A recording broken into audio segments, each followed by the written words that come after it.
some guy was going out with Paul Castellano's daughter.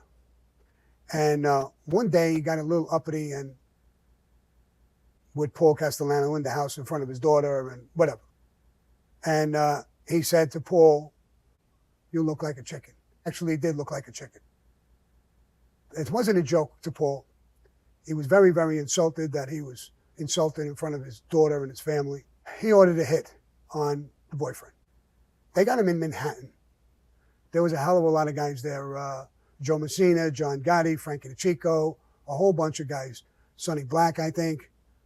So they got together and they got this guy. Somebody made an appointment with him. He came down and he got hit. 1, 2, 3. It was in some sort of a warehouse, but it was in Manhattan. Streets were packed.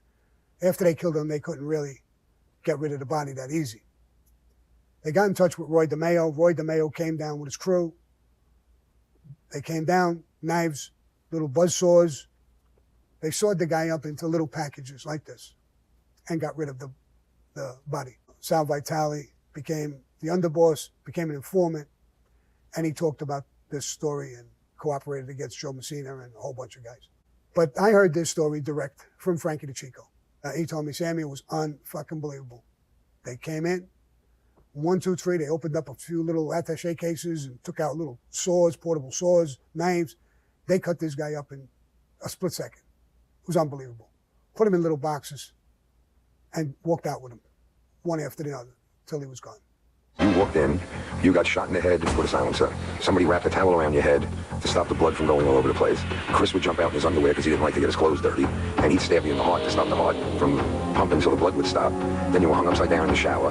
Neck was cut, starting in the back, all the way around here. And you bleed in the shower for about 40 minutes. And then they had pool tarpaulins and regular butcher kits with the saws that butcher used to hatch it. You know, and they had it down to a science. You know, 5 or 6 serial killers in one crew. And these were legitimate serial killers. I'm talking, you know, 100 people apiece. And that kind of gets to you after a while, because every time you walk in there to collect the money, you say, "I wonder if I'm going to walk out of here tonight." It wasn't the only boyfriend that Paul killed. There was another guy who was going out with her.